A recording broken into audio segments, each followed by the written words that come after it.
The rooftop groaned like a dying animal, and Ruth Yates had exactly 1 second to decide whether she was going to die under a ton of splintering timber and clay shingle. She had been standing in the doorway of the burned-out feed store, cataloging the damage from the fire that had swept through Miller's Crossing 3 nights before, her rifle slung over her shoulder out of habit rather than expectation of danger, when the charred support beam above her let go with a crack like a rifle shot. Dust rained down first, then splinters, then the whole groaning weight of the roof began its collapse, and every voice on the street screamed the same warning at once. There was no time to run. She knew it with the flat, clear certainty of a woman who had survived a Missouri winter alone, who had buried a husband in salted meat for a hard season, and never once let fear slow her hands. She knew it the way she knew the weight of a bullet in her palm before she seated it in a cartridge, and she thought, with strange calm, that she had faced worse ends than this and come through, but perhaps not this time. Then a shoulder like a wall of oak slammed into her side and threw her clear, and the world became noise and darkness, and the crushing weight of a man's body over hers, as the rooftop came down on top of them both. Levi Carson had not planned to be a hero.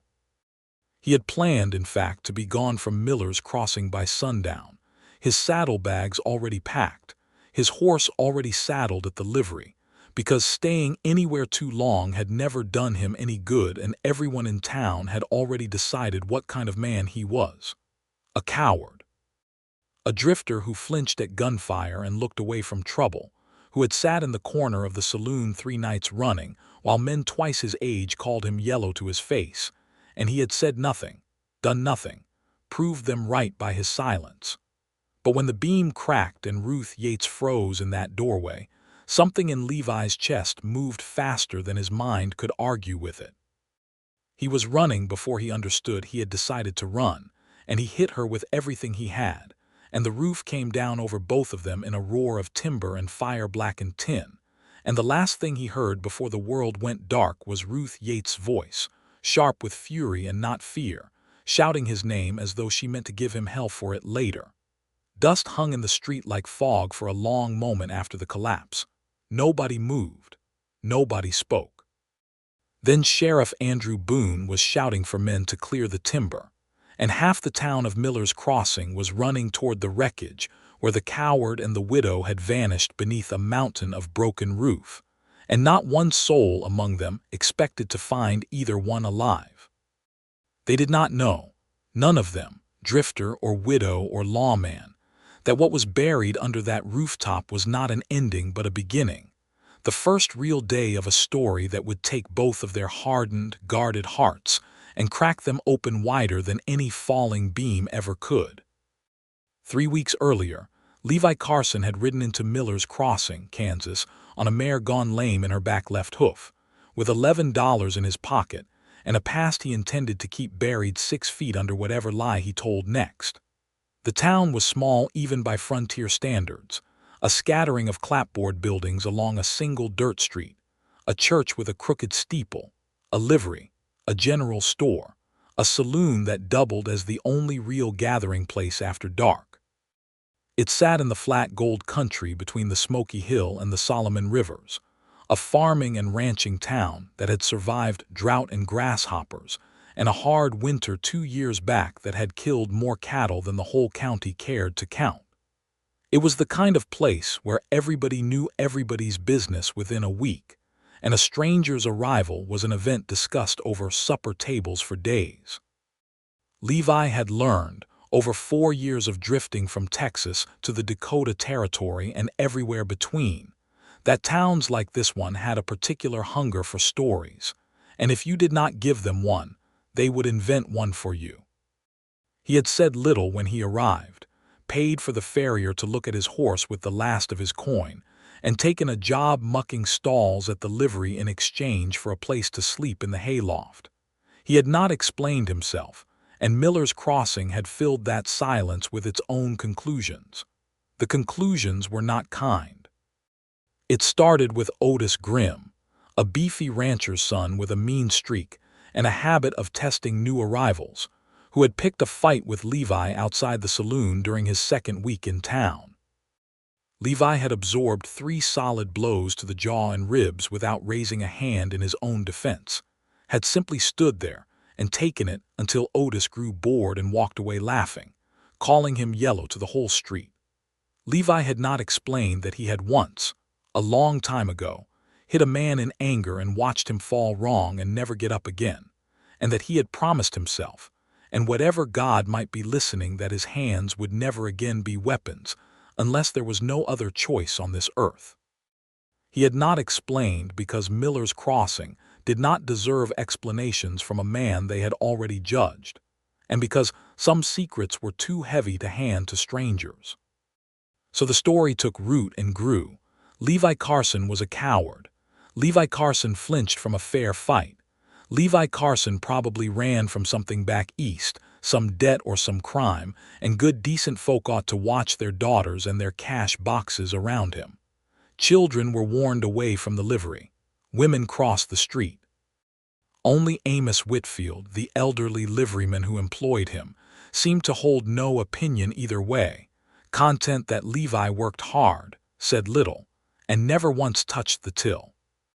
It was during his 3rd week, delivering a Mendied harness to the Yates homestead at the edge of town, that Levi first laid eyes on Ruth Yates, and the sight of her rearranged something in his chest that he did not have words for yet.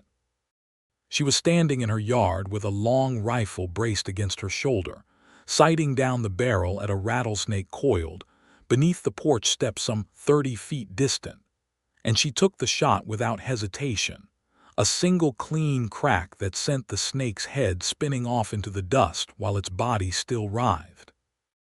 She lowered the rifle, blew a strand of dark hair from her face, and only then noticed Levi standing frozen at the gate with the harness draped over his arm and his mouth slightly open.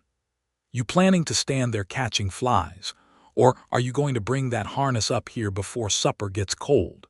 she said, and there was no fear in her voice at all, only the brisk efficiency of a woman with work to do and no patience for gawking strangers.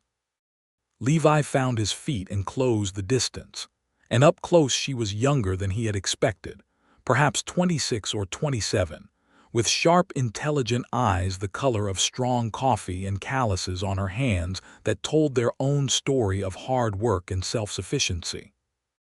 Her dress was plain and practical, sleeves rolled to the elbow, and there was a confidence in the way she carried herself that he had not often seen in the women of the towns he passed through, most of whom deferred instinctively to any man who crossed their path.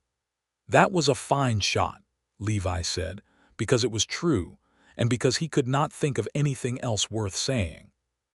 "I have had considerable practice," Ruth said, taking the harness from him and inspecting the stitching with a critical eye. "Snakes do not respect fences, and I have chickens to protect.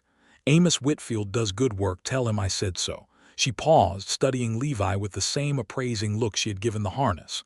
"You are the one they are all talking about, the coward from the livery." Levi felt his jaw tighten, an old familiar shame rising in his throat, but he only nodded. "That is what they say." "I did not ask what they say. I asked if it was true." Her eyes did not waver from his face, and there was something in them that was not quite judgment, more a genuine curiosity, as though she were solving a puzzle rather than passing sentence. A man who runs from every fight does not usually stand still long enough to notice a woman's shooting form, nor does he usually look a person square in the eye the way you are looking at me now. Cowards fidget. You are not fidgeting. "Maybe I am just better at hiding it," Levi said, and he meant it as deflection, but something in his voice must have carried more truth than he intended, because Ruth's expression shifted, softened at the edges, though she said nothing further on the matter. "Tell Amos I have another harness needs mending by next week," she said instead, turning back toward her house, and Levi watched her go, noting the rifle still cradled easy in her arms, the straight line of her back, the way she moved through her own yard like a woman who had built every fence post and dug every well with her own 2 hands and answered to nobody. He did not know yet that Ruth Yates had indeed dug that well herself, 2 years passed, after her husband Daniel Yates had died of a fever that swept through the county and taken 11 souls with it in a single terrible month. He did not know that she had buried Daniel in the plot behind the house with her own hands, because the ground was too hard for the undertaker's wagon to reach in the spring mud, and that she had planted corn the very next week because a widow who stopped working was a widow who starved. He did not know any of the grief or the grit that had shaped her, only that something about her had lodged itself under his ribs like a splinter he did not want removed. Ruth Yates, for her part, walked back into her house and set the harness on the table and did not immediately return to her chores, which was unusual for her, because Ruth Yates did not typically allow herself to be distracted by anything, least of all a man the whole town had already dismissed as worthless. But there had been something in his eyes, a wariness that ran deeper than simple shyness, a weight he carried like a man used to being misjudged and too tired to keep arguing against it. She recognized that particular exhaustion because she had worn it herself in the months after Daniel's death, when half the town had assumed she would sell the farm and move back east to family, unable to imagine a woman running a homestead alone, and she had spent a year proving them wrong before they finally stopped asking when she planned to remarry and let a man take over. She did not think of Levi Carson again that day, or told herself she did not. But that night, as she banked the fire and settled into the bed that had been too large and too empty for 2 years now, she found herself remembering the particular stillness in his eyes and wondering what a man had to survive to learn to hold himself so carefully. The weeks that followed brought Levi to the Yates homestead more often than the harness business strictly required. Amos Whitfield noticed, being an old man with little to occupy his mind besides horses and gossip, but he said nothing beyond a knowing look now and then, and Levi did not offer explanations because he did not entirely have one himself. He told himself he was simply doing his job well, that Ruth Yates was a paying customer who deserved prompt service, but the truth was plainer and more dangerous than that. He wanted to see her again. He wanted to watch her solve problems with her hands and her rifle and her sharp, uncompromising mind, because in a life that had given him very little to admire, Ruth Yates had become, in the space of a few short weeks, the most remarkable person he had ever encountered. He learned over those visits the shape of her days. She rose before dawn to milk her 2 cows and gather eggs from a coop she had built herself from salvaged lumber. She had 40 acres of corn and wheat that she managed with the help of a hired hand named Silas Rourke during planting and harvest, but the rest of the year she worked the land alone, mending fences, doctoring sick livestock with a knowledge of herbs and remedies she had learned from her own mother. And yes, hunting, because a widow's larder did not fill itself and she was, by any measure, one of the finest shots in the county. It was on a warm afternoon in late June that Levi discovered exactly how fine a shot she truly was, and the discovery changed something fundamental in the way he understood her and himself. He had arrived to deliver a repaired plow blade and found Ruth in her yard with 3 other homesteaders, including the massive, sun-weathered figure of Judge Elias Thorne's ranch foreman, a man named Big Tom Brackett who fancied himself the finest marksman in the county and had ridden out, apparently, specifically to prove it. A row of tin cans sat balanced on the top rail of the corral fence, 40 yards distant, and Big Tom was in the process of loudly explaining to the assembled small crowd exactly how a real shooting contest ought to be conducted, when Ruth Yates, arms folded, interrupted him. "You talk considerably more than you shoot, Tom Brackett. Are we having a contest or a sermon?" The crowd, which included 2 of Ruth's neighbors and Silas Rourke leaning against the barn with a grin already spreading across his face, laughed and Big Tom's ears reddened. "Fine then, Widow Yates, since you are so eager, ladies first," he said, ladies with a particular condescension that made Levi's hands curl at his sides, though he said nothing, watching from beside his horse at the gate. Ruth did not respond to the tone. She simply lifted her rifle, A well-maintained Winchester she kept oiled and sighted with the same care other women reserved for fine china, and without seeming to take any particular time to aim, put 5 shots through 5 cans in a rhythm so quick and so precise that the crowd fell entirely silent. She worked the lever action with practiced economy of motion, her body barely shifting, her breathing even, and when the last can spun off into the grass, she lowered the rifle and looked at Big Tom with an expression of polite, devastating patience. "Your turn," she said. Big Tom Brackett, to his credit, tried. He hit 3 of his 5 replacement cans, muttering under his breath about wind and light, and when he finished, the small crowd's applause was noticeably more muted than the silence that had followed Ruth's turn. Ruth said nothing further, did not gloat, simply reloaded her rifle with the same efficient calm, and asked whether anyone else cared to try their luck before she got back to her chores. Levi stood frozen by the gate, the plow blade forgotten in his hands, and felt something shift inside his chest that he could only describe later to himself as the sensation of a man discovering an entirely new color he had not known existed. He had seen good shots before. He had in fact been a fair shot himself once, in a life he did not discuss. But he had never seen anyone shoot with the sheer, unshowy confidence Ruth Yates possessed, the sense that she was not performing for anyone, was not seeking approval or admiration, was simply doing a thing she knew how to do well because doing it well was the only way she knew how to survive. He must have been staring, because when the small crowd began to disperse, Ruth walked over to him directly, wiping her hands on her apron, and raised an eyebrow at his expression.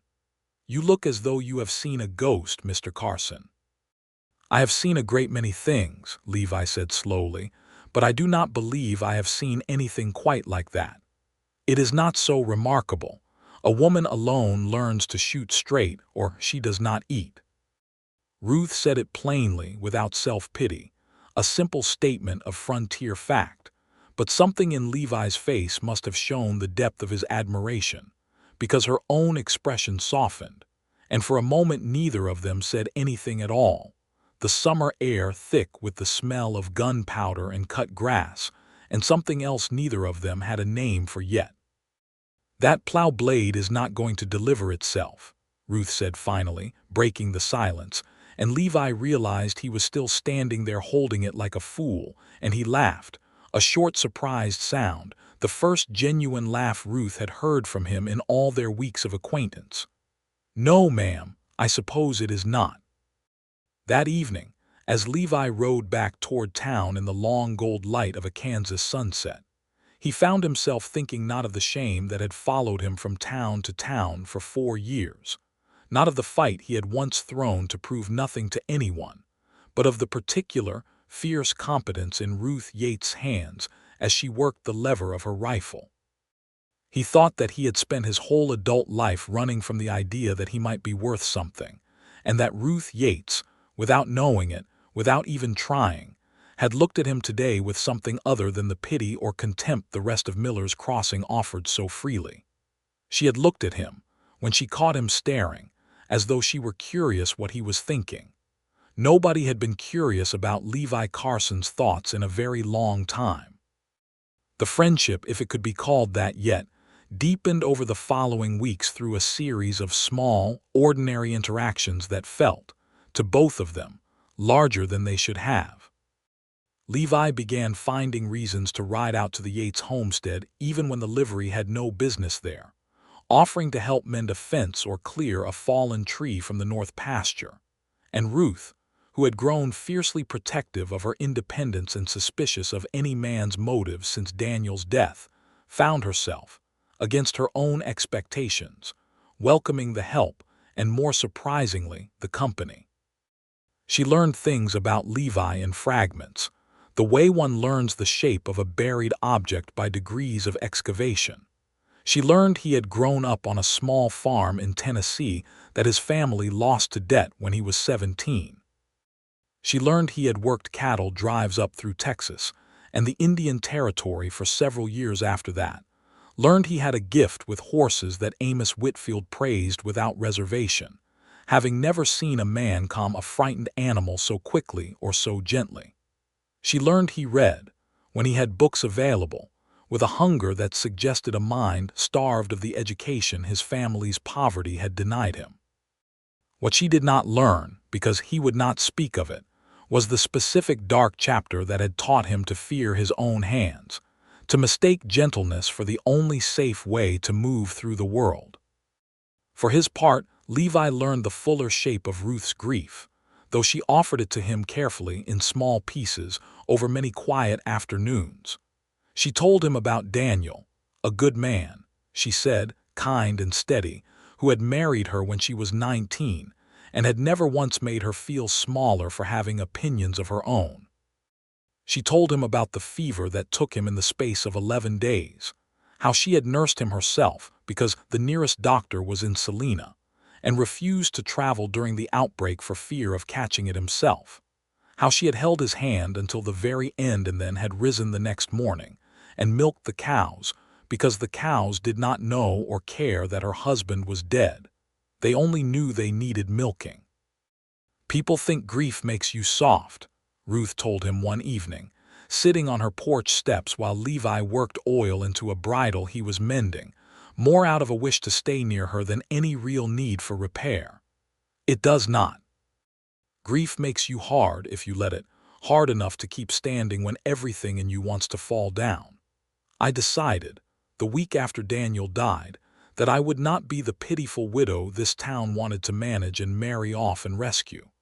I would keep this land productive with my own 2 hands, and I would keep this rifle clean, and I would not need rescuing by anybody." "I do not think anyone could rescue you even if they wanted to," Levi said, and meant it entirely as a compliment, and Ruth looked at him sideways with an expression he was coming to recognize as her particular brand of amused approval. "That is the first entirely correct thing you have said to me, Levi Carson." It was during one of these long summer evenings that Ruth finally asked him, directly, the question the whole town had been asking behind his back for weeks. "Why do you let them call you a coward? I have watched you handle a green horse that threw 2 other men clean off, watched you lift fence posts that would break Otis Grimm's back, and yet you let that same fool call you yellow in the street and you say nothing, do nothing. I do not understand it, and I confess it troubles me." Levi set down the bridle and was quiet for a long moment, the kind of silence that told Ruth she had touched something real. When he finally spoke, his voice was low and rough, carrying a weight she had not heard from him before. "When I was 20 years old working a cattle outfit down in Texas, there was a man named Cole Riggins, a foreman twice my size with a temper that came up sudden and mean when he had been drinking. He had a habit of beating the younger hands for sport, and one night he turned that temper on a boy named Petey, no older than 16, over some trifling mistake with the horses. I stepped in. I hit him once, just once, to make him stop, and he fell backward and struck his head on a stone by the fire pit, and he did not get up again. Ever." Ruth's hand had gone very still where it rested on the porch step. "I did not mean to kill him," Levi continued, staring out at the darkening fields rather than at her. "I meant only to stop him from hurting that boy. But I have carried that man's death with me for 8 years now, and I made myself a promise, standing over his body with the whole outfit staring at me like I was a murderer, which by every account I was, that I would never again let anger move my hands. I decided it was safer for everyone, including myself, to be thought a coward than to risk becoming, again, a man who kills with his own 2 fists. So I let them call me yellow. I let them believe whatever story serves them, because the alternative is remembering what I am capable of when I forget myself." The silence that followed stretched long across the porch, filled only by the sound of crickets beginning their evening chorus and the distant lowing of cattle. Ruth studied Levi's profile in the fading light, the tension in his jaw, the old grief sitting behind his eyes that she recognized now for what it was, a mirror of her own hard-won armor, built from a different kind of loss but no less real for the difference. "That was not murder," she said finally, her voice quiet but certain. "That was a man protecting a child from a bully twice his size, and a tragic accident that followed from an act of decency. You have spent 8 years punishing yourself for having a conscience, Levi Carson, and letting an entire town believe you are without one. That is not wisdom. That is a different kind of cowardice, if I am honest with you, though not the kind they accuse you of." Levi turned to look at her then, something raw and unguarded moving across his face. "You are the first person I have told." "Then I am honored," Ruth said simply, "and I will tell you plainly what I think. A man who is truly a coward does not carry a burden like that for 8 years out of fear of hurting someone else. He simply does not care enough to carry it at all. You are the furthest thing from a coward I have ever met, and I believe some part of you already knows that, or you would not have trusted me with the truth tonight." Something loosened in Levi's chest at her words, some tightly wound spring that had been coiled since he was 20 years old standing over Cole Riggins's body in the Texas dust. He did not have words adequate to the moment, so he simply reached over and, with a gentleness that belied the strength Ruth had watched him use to move fence posts and calm frightened horses, took her hand in his and held it, and Ruth did not pull away. They sat like that until full dark fell over the homestead, saying little else. The connection between them deepened by the exchange of two long-buried truths, and when Levi finally rode back toward town that night, he understood with sudden, frightening clarity that he had fallen in love with Ruth Yates, and that this love was more dangerous to him than any fistfight or gunfight he had ever avoided, because it required him to risk not his body but his carefully guarded heart. The trouble, as it so often does in a small frontier town where everyone's business belongs to everyone else, arrived in the form of a man who believed Ruth Yates' land and her hand in marriage belonged to him by simple virtue of his wanting them. Judge Elias Thorne was the wealthiest man in the county, owner of the largest cattle spread within 50 miles, and a man accustomed, after decades of accumulating land and influence, to acquiring whatever he set his mind upon.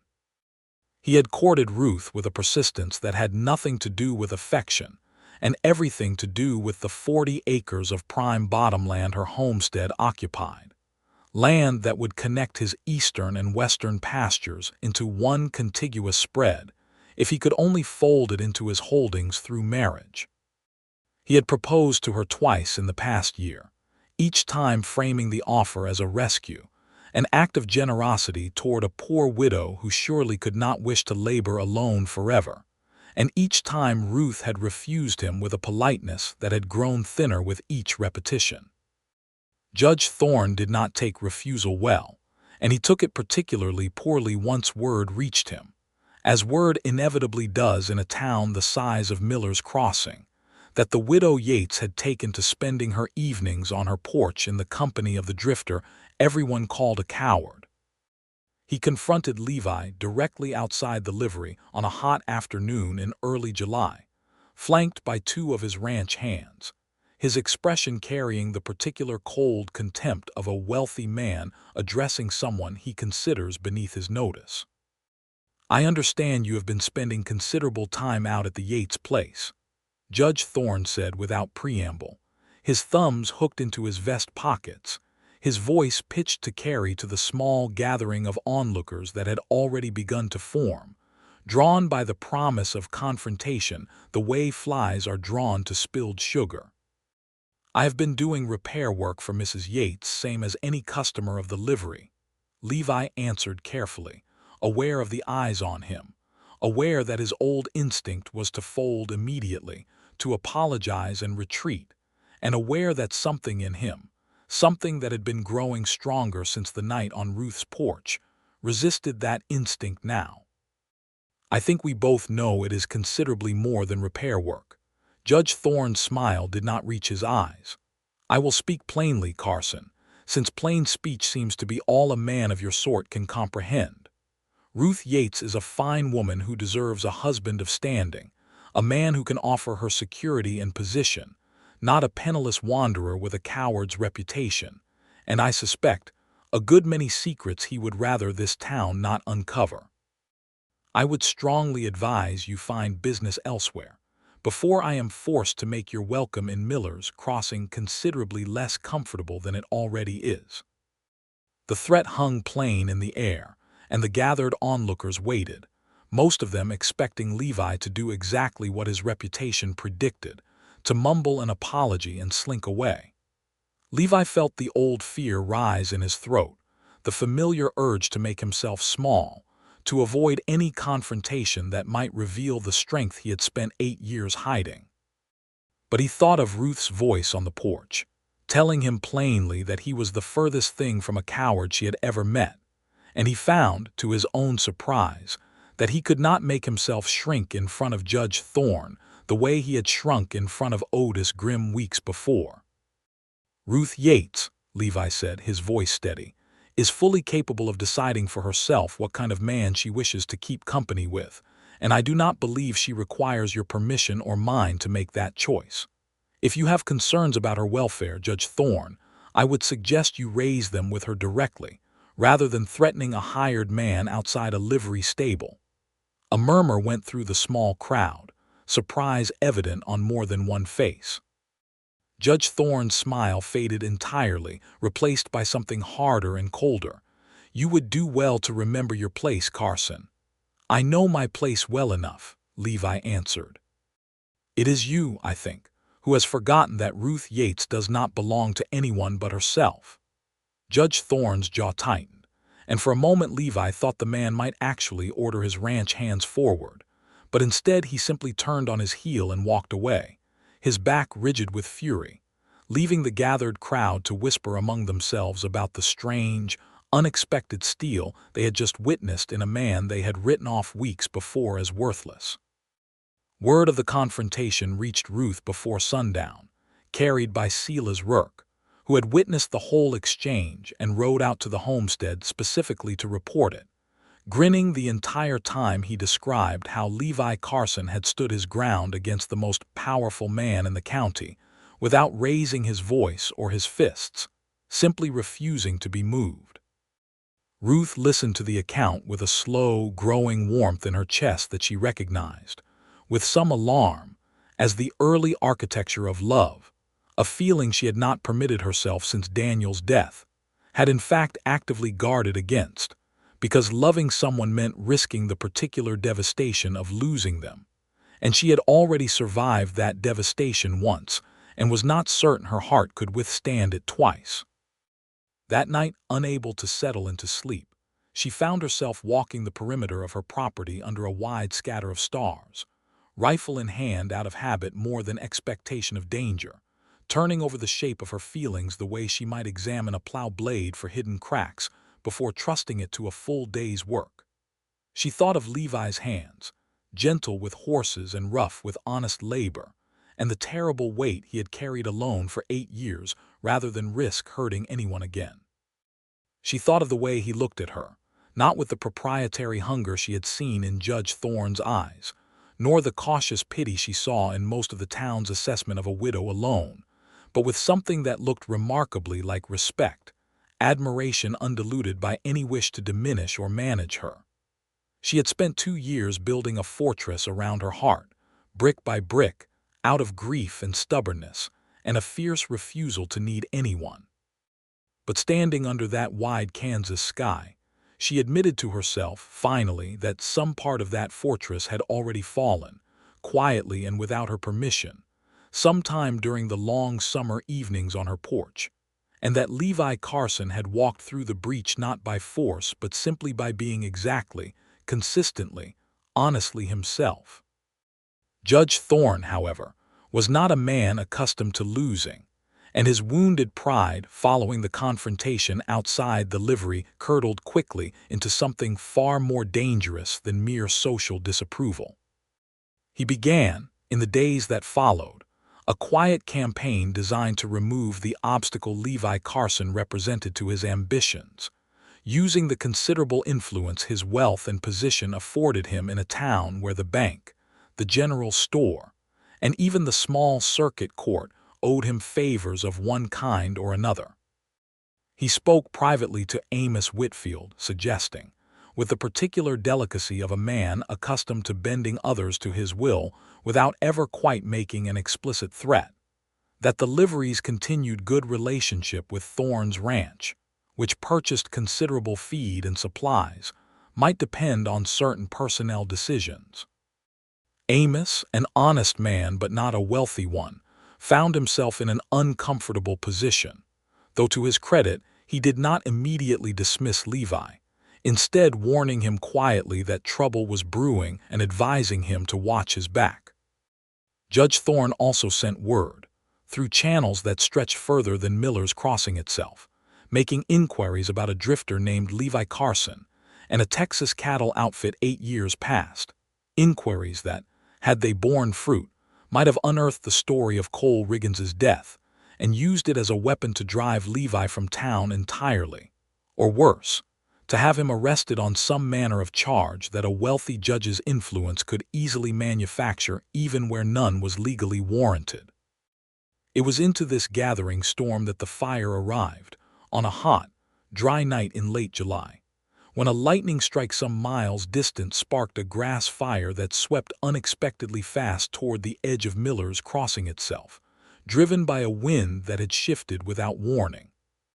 The fire caught the dry timber of several buildings along the town's western edge, including the feed store, before a bucket brigade, and a fortunate change in wind direction finally brought it under control, though not before considerable damage had been done. The feed store's roof and support structure charred and weakened, left standing only because nobody had yet found the time or resources to tear it down properly.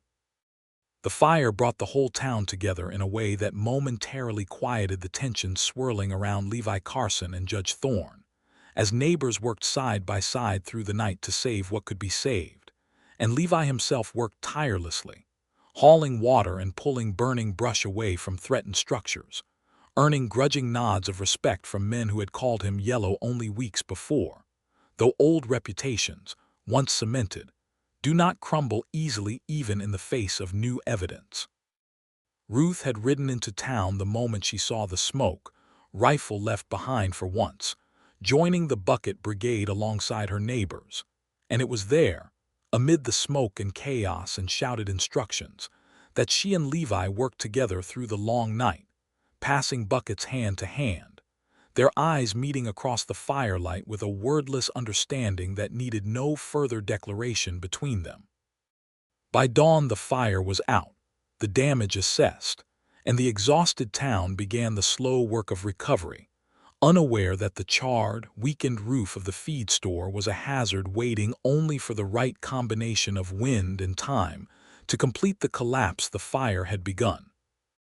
It was 3 days after the fire, on the very afternoon that would become the town's most retold story for years afterward, that Ruth Yates walked into the burned feed store to assess whether any of her stored grain, kept there for want of space in her own barn, might have survived the blaze.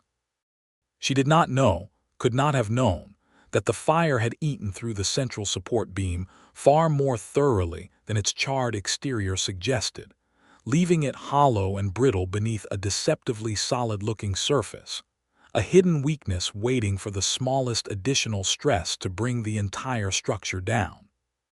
Levi had been walking past on his way to the livery, having just delivered a message from Amos to the blacksmith, when he saw Ruth disappear through the feed store's doorway, and some instinct he could not name, made him slow his steps and glance up at the roofline. At the sagging center beam, he had noticed several men discussing with concern only that morning, debating whether the whole structure needed to be pulled down before it fell on its own. The crack, when it came, was sudden and final, a sound like the earth itself splitting open, and Levi did not think, did not calculate odds or consequences, did not remember 8 years of carefully guarded caution or a single moment of the fear that had governed his every action since Cole Riggins died in the Texas dust. He simply ran, faster than he had ever run in his life, and reached Ruth in the doorway with less than a second to spare, driving his shoulder into her side with enough force to throw her clear of the doorway's threshold. his own body following her down as the roof came apart above them both. The collapse buried them under a tangle of charred timber, broken shingle, and choking dust. And the sound that followed, as the dust began to settle over Miller's Crossing's Main Street, was not the roar of destruction but a terrible, absolute silence. The kind of silence a town holds its breath through, uncertain whether it has just witnessed a rescue or a double funeral. Sheriff Andrew Boone was the first to reach the wreckage, shouting orders for men to form a line and begin clearing timber. And within minutes half of Miller's Crossing had gathered around the ruined feed store, passing broken beams hand to hand with the same desperate coordination they had shown fighting the fire 3 nights before, though now the urgency carried a different, sharper edge, because everyone understood that time now was measured not in property saved, but in lives that might already be lost. It took nearly 20 minutes of frantic digging before they uncovered the space where Levi had thrown his body over Ruth's, creating with his own frame a kind of shelter against the falling debris, absorbing the worst of the collapse across his back and shoulders. When Sheriff Boone and Silas Rourke finally pulled the last heavy beam away, they found Levi Carson unconscious, blood matting the side of his head, his back and shoulders bruised and lacerated beneath his torn shirt, but beneath him, protected by the shield of his body, Ruth Yates lay coughing dust from her lungs, dazed but alive, one arm pinned but otherwise remarkably unhurt. "He is breathing," Silas called out, pressing fingers to Levi's throat, and a ragged cheer went up from the gathered crowd, relief flooding through the assembled townspeople who, only hours before, would have described this same man as worthless, a coward not worth the dust on his boots. Ruth, once freed from beneath Levi's protective weight, ignored the hands reaching to help her to her feet, and instead crawled immediately to Levi's side, her own scraped hands trembling as she checked the wound at his temple, pressed her fingers to the pulse at his wrist, assessed with the same clear-eyed competence she brought to every crisis on her homestead the severity of his injuries. "Someone get Dr. Emerson," she said, her voice cutting through the crowd's murmur with an authority nobody thought to question. "Now, and bring a door or a plank. We need to move him without twisting his spine, in case there is injury there we cannot see." The crowd, accustomed by now to Ruth Yates' competence in matters of practical crisis, moved to obey without hesitation, and within minutes Levi was being carried, carefully braced across a wide plank door someone had pulled from a nearby shed, toward Dr. Emerson's small clinic at the edge of town, Ruth walking alongside the whole way, one hand resting on Levi's chest as though she could hold him together through will alone. Her earlier terror at facing her own death entirely forgotten in the face of a new and more consuming fear, that the man who had just shielded her body with his own might not open his eyes again. The wait outside Dr. Emerson's small clinic stretched into hours that felt, to Ruth, longer than the 2 years since Daniel's death combined. She sat on the wooden bench outside the clinic door, refusing every offer of tea or comfort from the gathered townspeople who had begun to arrive in a steady stream, once word spread through Miller's Crossing of what Levi Carson had done, the coward, the drifter, the man they had spent months dismissing, throwing his own body between a falling rooftop and a woman who had never once asked to be saved.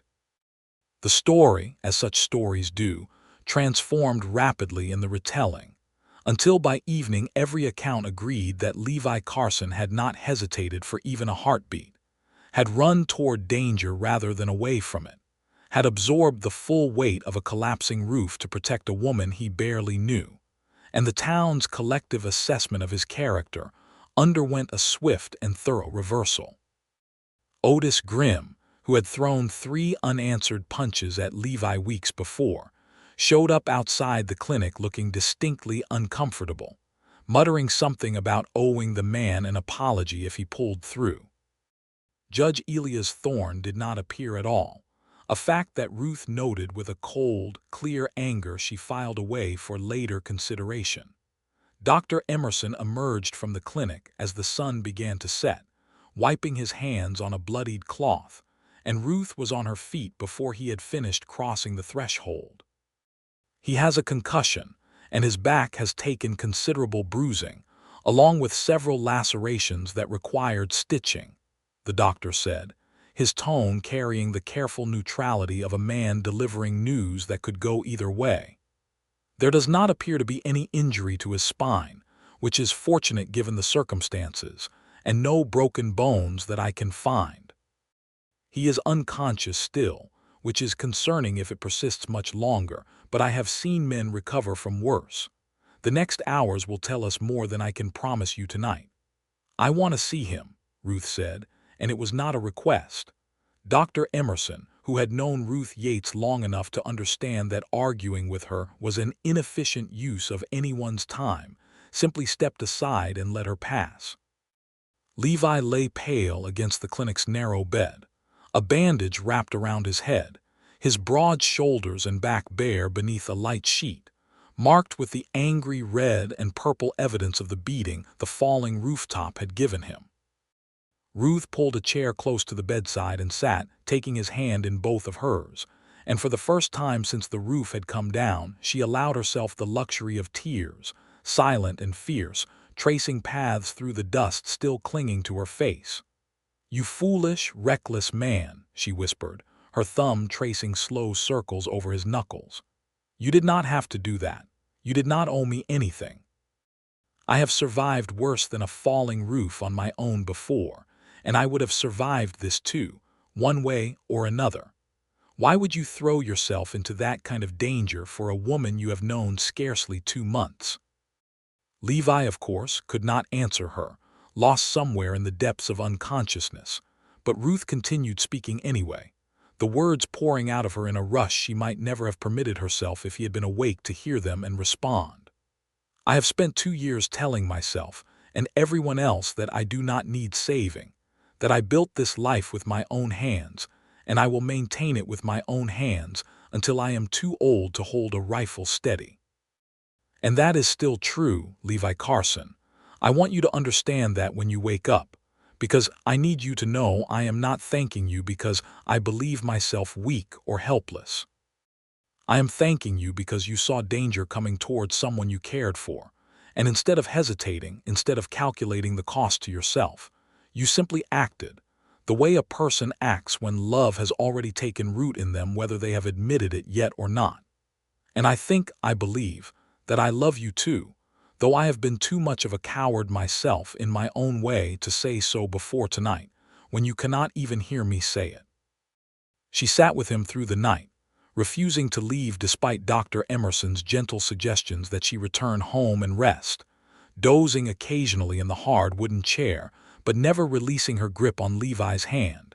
And it was in the gray hour just before dawn, when the birds had not yet begun their morning chorus, and the whole world seemed to hold its breath in anticipation, that Levi's fingers finally tightened around hers, and his eyes opened, unfocused at first, then gradually finding her face in the dim lamplight. "Ruth," he said, his voice a rough whisper, and the sound of her name in his mouth after those endless hours of silence broke something open in her chest that she had no words adequate to describe. "I am here," she said, leaning close, her free hand coming up to cup his jaw with a tenderness that surprised them both. "I am here, and you are alive, and you are the most reckless, foolish man I have ever known, and I love you, Levi Carson. I love you, and I am furious with you, and I am so grateful you did not die in that fire-eaten wreckage that I cannot properly express either feeling without weeping, which I have already been doing for hours, so you will simply have to accept the mess I have become." Levi's cracked lips curved into something that was almost a smile, despite the evident pain the expression cost him. "I would do it again," he said, "every single time if it meant you walked away safe." "Then it is fortunate," Ruth said, half laughing and half crying, "that I intend to see you never have cause to do such a foolish thing again, because from this day forward, Levi Carson, I intend to keep you close enough that no falling rooftop, no fire, No danger of any kind gets between us without going through me first, and I promise you, I am considerably harder to get through than you might expect." "I have seen your shooting," Levi said, his voice growing stronger even in the space of that short exchange. "I do not doubt it for a moment." The recovery, once begun, proceeded steadily, though it demanded patience from a man unaccustomed to stillness. Dr. Emerson insisted on a full week of bed rest before permitting Levi to so much as sit upright for extended periods, and Ruth, true to the promise she had made in the gray hour before dawn, installed herself as his primary caretaker, a decision that scandalized precisely nobody in Miller's Crossing, given that the entire town had by now heard some version of the confession she had whispered at his bedside, carried by Dr. Emerson's wife, who had been in the next room and possessed, like most people in small towns, a talent for overhearing precisely what she was not meant to hear. The town's attitude toward Levi underwent a transformation as complete as it was swift. Men who had refused to shake his hand a month before now stopped him, or rather stopped by the clinic to inquire after his recovery, with expressions of genuine respect. Sheriff Boone visited twice, the second time to inform Levi, somewhat sheepishly, that he had misjudged him badly and intended to say so publicly if Levi would permit it. Even Amos Whitfield, who had never doubted Levi's character despite the town's gossip, seemed to walk a little taller himself, as though vindicated in his quiet faith. Judge Elias Thorne, notably, did not visit at all, and his continued absence, combined with growing whispers about the inquiries he had been making regarding Levi's past, began to draw uncomfortable attention from a town now firmly on Levi's side. It was Sela's Rourke, during one of his visits to the homestead to check on the harvest preparations, who finally brought Ruth the piece of information that turned suspicion into confirmed fact. "Judge Thorne has been sending letters to a cattle association down in Texas," Silas told her, keeping his voice low despite the fact that they stood alone in her barn, "asking about a man named Levi Carson, about some trouble 8 years back. I do not know the particulars, but I know Thorne intends to use whatever he finds to run Levi clean out of the county, maybe worse."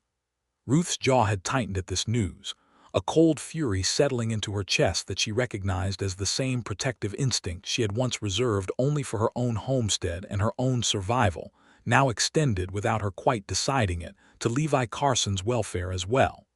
"He already knows what happened in Texas," Ruth said. "Levi told me himself. It was an accident, a man protecting a boy from a bully, nothing more. But I do not doubt Judge Thorne intends to twist it into something uglier if it serves his purposes." "Thorne is not a man who accepts losing gracefully," Silas said. "You should be careful, Ruth, both of you." Ruth thanked him for the warning and spent the ride back to town turning the problem over in her mind with the same methodical care. She applied to every challenge her homestead presented, arriving, by the time she reached Dr. Emerson's clinic, at a decision that would require more courage than she had yet been asked to summon in her entire adult life. Courage of a different sort than shooting a rattlesnake or burying a husband. The courage required to stand publicly and stake her reputation on the truth of a man the town had only recently stopped calling a coward. She found Levi sitting up in bed, considerably improved after a week of rest. Color returned to his face, though he still moved carefully to favor his bruised back. "Judge Thorne is digging into your past," she told him directly, seeing no purpose in softening the news. "Silas says he has written to a cattle association in Texas asking about what happened with Cole Riggins." Levi's face went carefully blank, the old defensive stillness returning to his features, and Ruth recognized it immediately as the posture of a man bracing for another round of judgment, another town deciding his worth based on a single tragic moment 8 years gone. "Then I suppose I should leave," Levi said quietly, "before whatever story he constructs does more damage than the truth ever could." "No," Ruth said, with such immediate and forceful certainty that Levi looked up, startled. "You listened to me, Levi Carson. I did not sit beside your bed for 2 days praying you would open your eyes just to watch you run from Judge Thorne's spite now. You told me what happened in Texas because you trusted me with the truth, and I meant what I said that night. That was not murder. That was a young man defending a child and a tragic accident that followed.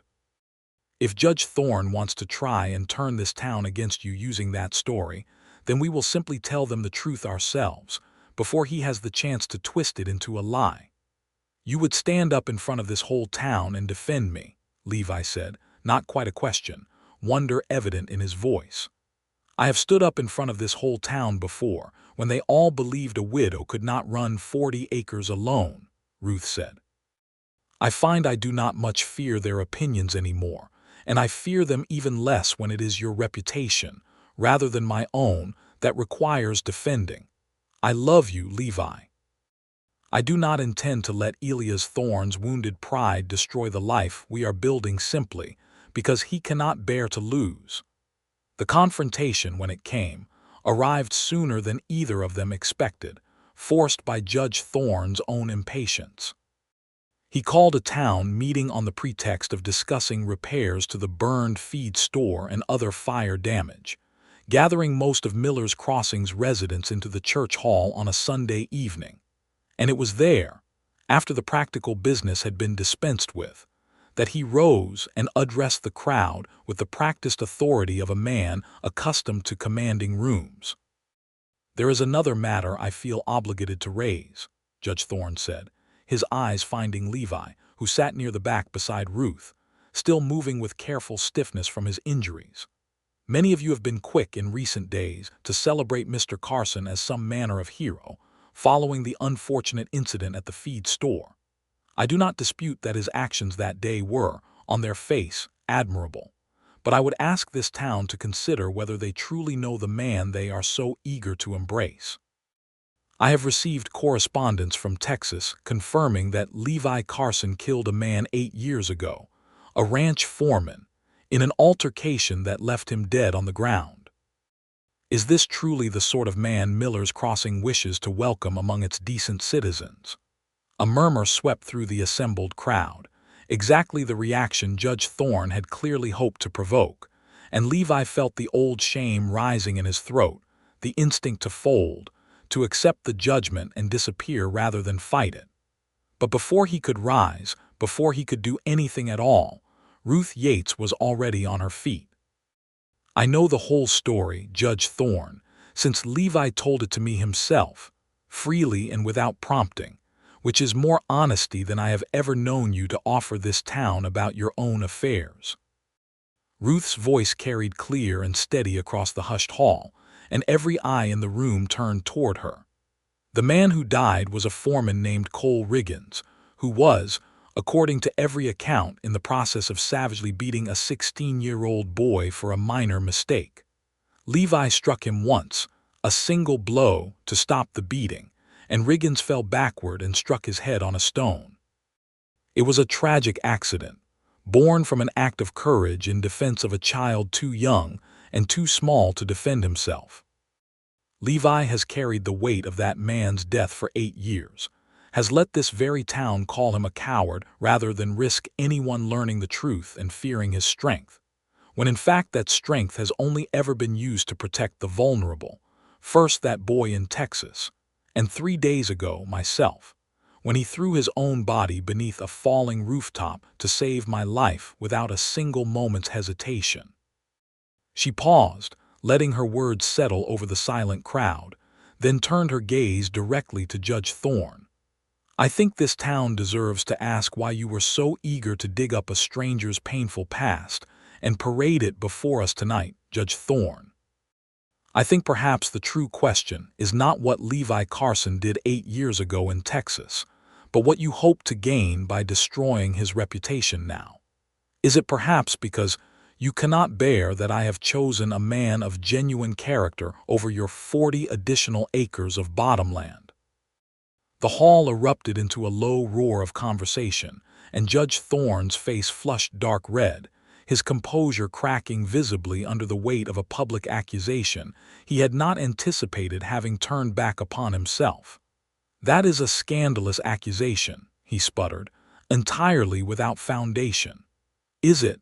Ruth's voice remained perfectly level. "You have proposed to me twice, Judge Thorne, and each time framed it as rescuing a poor helpless widow, when in truth you have simply wanted my land connected to yours. You threatened Levi outside the livery, in front of witnesses, and warned him to stay away from me. And now, when he has proven himself a man of remarkable courage and character in front of this entire town, you resort to digging up an old tragedy and twisting it into something ugly, purely out of spite because you have lost. I think this town can see plainly enough which of you is the better man, and it is not the one currently standing before them making accusations." The silence that followed was thick with tension, but it was Sheriff Andrew Boone who finally broke it, rising from his seat near the front of the hall.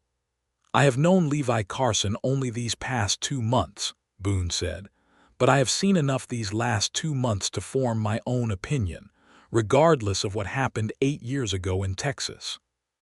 I have seen him work harder and complain less than any man in this town, and I have seen him throw himself into danger to save a life without a heartbeat of hesitation. Whatever happened with this Cole Riggins, it sounds to me like an accident born of decency, not malice, and I do not believe this town has any further business dredging it up. I move we consider the matter closed."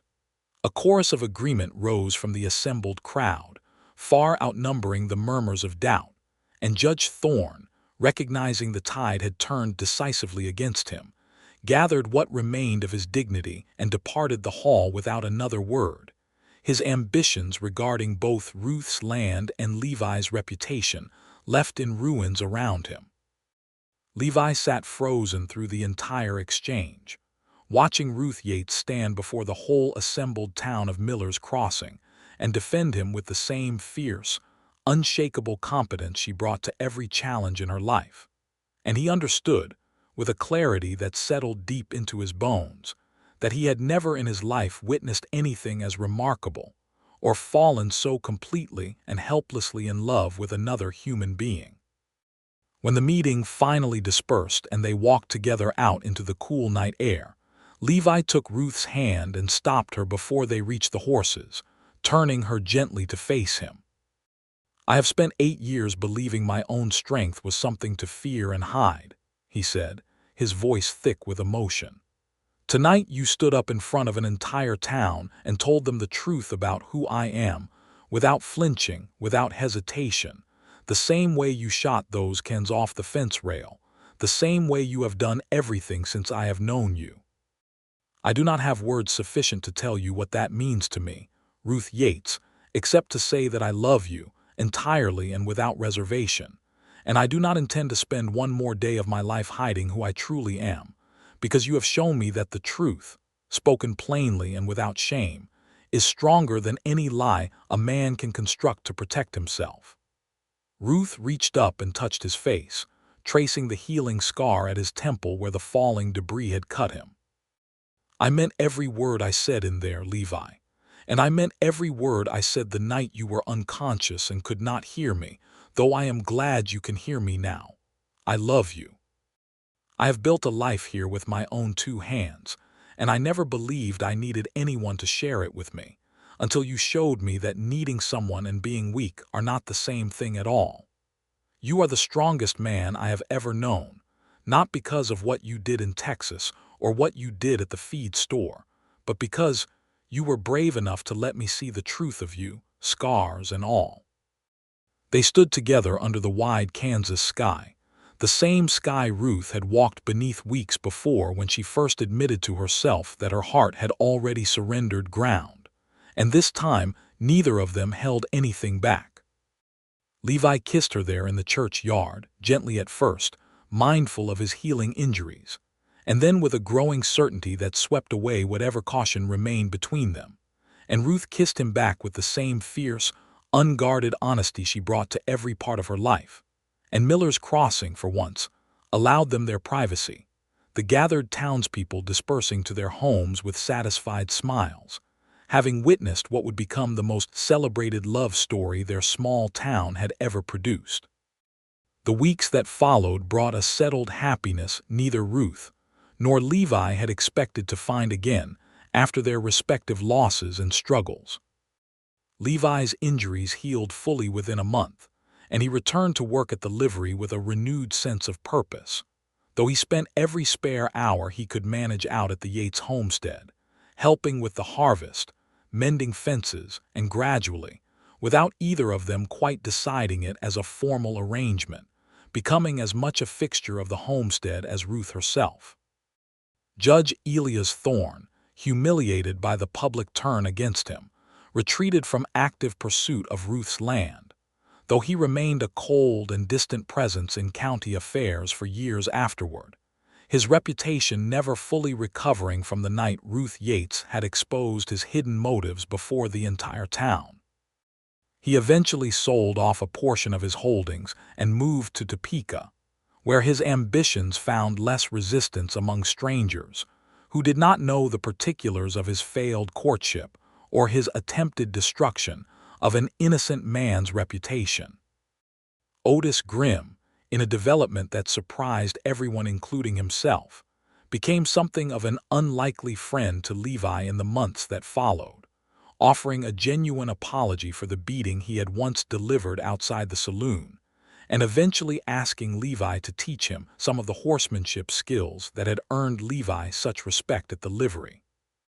Amos Whitfield, delighted by the transformation of his quiet employee into the town's most celebrated resident, eventually offered Levi a full partnership in the livery business, an offer Levi accepted with the same steady gratitude he brought to every part of his changed life. It was on a crisp October morning, the harvest safely gathered, and the first hint of autumn color touching the cottonwoods along the creek, that Levi rode out to the Yates homestead with a small velvet box tucked carefully into his coat pocket, purchased with savings he had carefully accumulated from his new partnership in the livery, and a nervousness in his chest that felt entirely disproportionate to a man who had once thrown himself beneath a falling rooftop without a moment's hesitation. He found Ruth in her yard, as he so often did, this time engaged in the practical work of canning the last of the season's tomatoes, her sleeves rolled up and her hands stained red with the work, and something about the ordinary domesticity of the scene struck him as more beautiful than any formal portrait he could have imagined. "You have that look about you," Ruth observed, wiping her hands on her apron as he approached, "the look of a man who has something particular on his mind." "I do," Levi admitted, and found, despite months of growing confidence in her presence, that his hands trembled slightly as he withdrew the small box from his coat. "Ruth Yates, I have spent the better part of my adult life believing myself unworthy of the kind of happiness you have shown me is possible. I have watched you build an entire life with your own hands, defend your home and your heart against every hardship this frontier has thrown at you, and stand up before an entire town to defend a man the world had already judged and discarded. I do not have land to offer you, or wealth, or any of the things Judge Thorne once dangled before you. I have only myself, entirely and honestly, scars and all, and a love for you that I do not believe will ever diminish, not through hardship, not through years, not through anything this life might yet bring us. Ruth Yates, will you marry me?" Ruth stood very still for a long moment, tomato-stained hands pressed to her chest, tears gathering in her eyes despite the steady, practical composure she had maintained through every previous crisis in her life. And Levi felt his heart pounding with a fear more intense than any physical danger he had ever faced, the particular terror of a man who has finally allowed himself to want something enough that its loss would be unbearable. "Levi Carson," Ruth said finally, her voice thick with emotion, "I told myself after Daniel died that I would never again build my happiness around another person's presence in my life, because I could not survive that particular grief twice. And then you threw yourself beneath a falling rooftop to save my life without a moment's hesitation, and you stood beside me through every hardship since, never once asking me to be smaller or softer or less than exactly who I am. And I find that my careful vow has crumbled entirely in the face of loving you. Yes. Yes, I will marry you, Levi Carson, and I will love you for every day we are given, however many or few, because a life with you, exactly as we both are, scarred and stubborn and strong, is worth every risk that loving someone requires. Levi slid the ring, a simple gold band with a small garnet stone, onto Ruth's finger with hands that had steadied now, certain and sure, and he kissed her there among the tomato vines and canning jars, the ordinary beautiful backdrop of the life they had already begun building together. And Ruth kissed him back with the same fierce, unguarded love she brought to everything she touched. They were married the following month, in early November, in a ceremony held in the small church with the crooked steeple, attended by nearly the entire town of Miller's Crossing, including Amos Whitfield, who gave Ruth away in the absence of her own father, long since passed, and Silas Rourke, who served as Levi's best man with undisguised pride. Sheriff Andrew Boone stood witness, and even Otis Grimm attended, sitting near the back with an expression of genuine happiness for the couple whose story had transformed his own understanding of judgment and redemption. Ruth wore a simple blue dress rather than white, practical as always, but Levi thought she had never looked more beautiful, standing before the small congregation with her chin lifted in the same fierce confidence she brought to every challenge.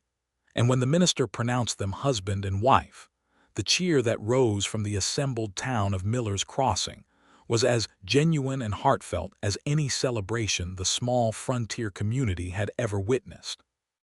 They settled into life together on the Yates homestead, which Ruth insisted remain in both their names equally, a partnership rather than a transfer of ownership.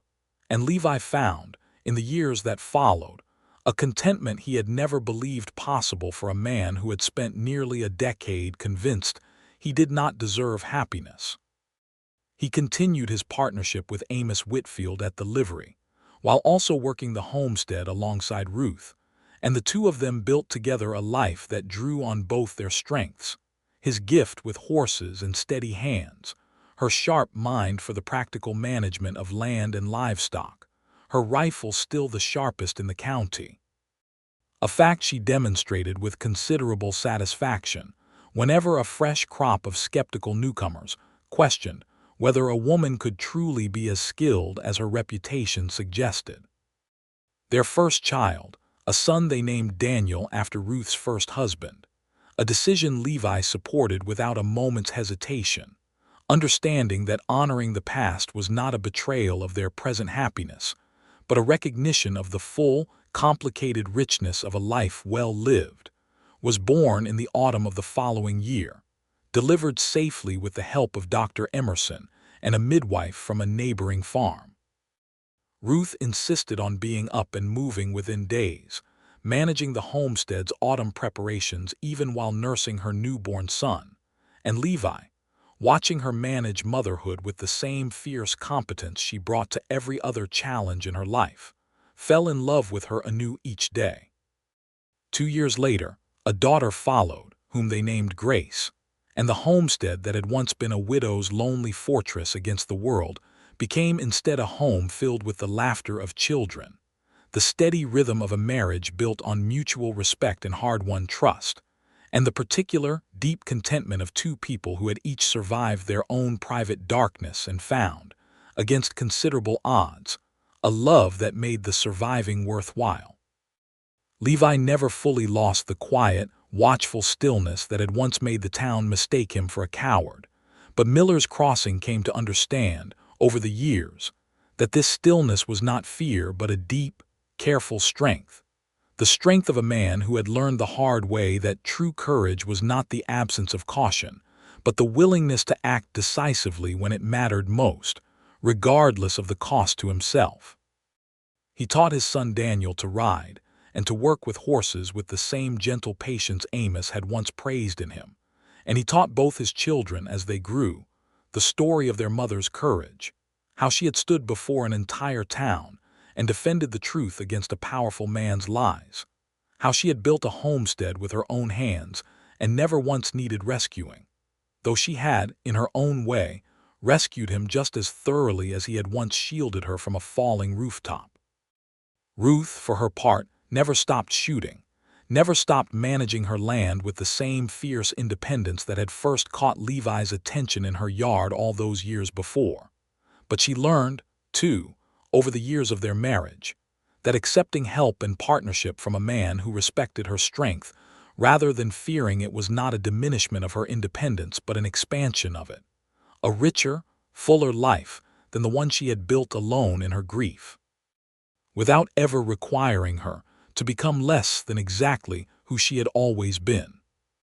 Judge Elias Thorne, in the years that followed his humiliation and departure from Miller's Crossing, occasionally sent word through mutual acquaintances of his continued bitterness, but his influence over the county had faded entirely, and Ruth and Levi rarely thought of him at all, their happiness far too complete to be troubled by the fading resentment of a man who had once believed love could be acquired through land and status rather than earned through genuine character.